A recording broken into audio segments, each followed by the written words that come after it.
Is your Windows operating system reporting the Xbox Live Authentication Manager DLL failure? I'm Sophie Chen, a Windows system specialist. Let's resync your file architecture and restore your system integrity now. To start the walkthrough for Xbox Live Authentication Manager, you can use my manual guide or the suggested resource for system optimization. This is the Xbox Live Authentication Manager, the Xbox Live Authentication Manager library.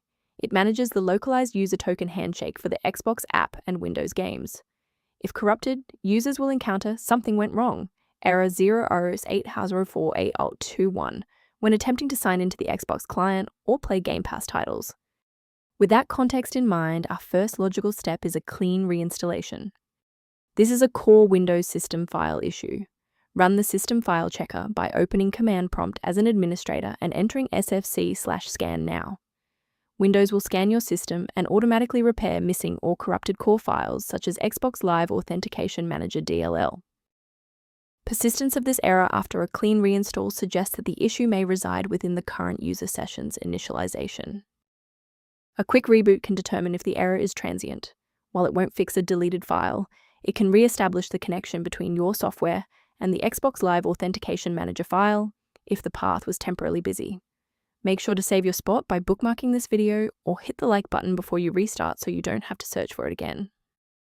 With the reboot complete, check your status. If you're still seeing that error, here is the next phase of the fix.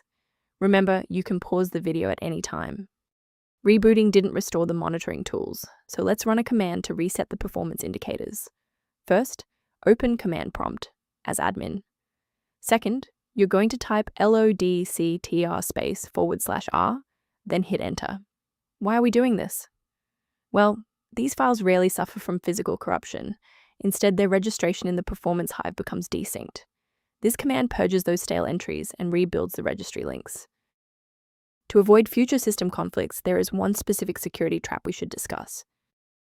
Be aware that manual interventions for Xbox Live Authentication Manager DLL often create secondary conflicts. Using an incorrect file version can cause cascading application crashes, making your workstation significantly less stable than before. For those looking for a professional-grade monitoring resource, I've provided a link to a diagnostic tool for you below. To improve configuration awareness, the official maintenance resource linked below includes Xbox Live Authentication Manager-related documentation. I'm Sophie Chen. If we've successfully stabilized your environment and resolved Xbox Live Authentication Manager error, please subscribe and join our community of technical professionals.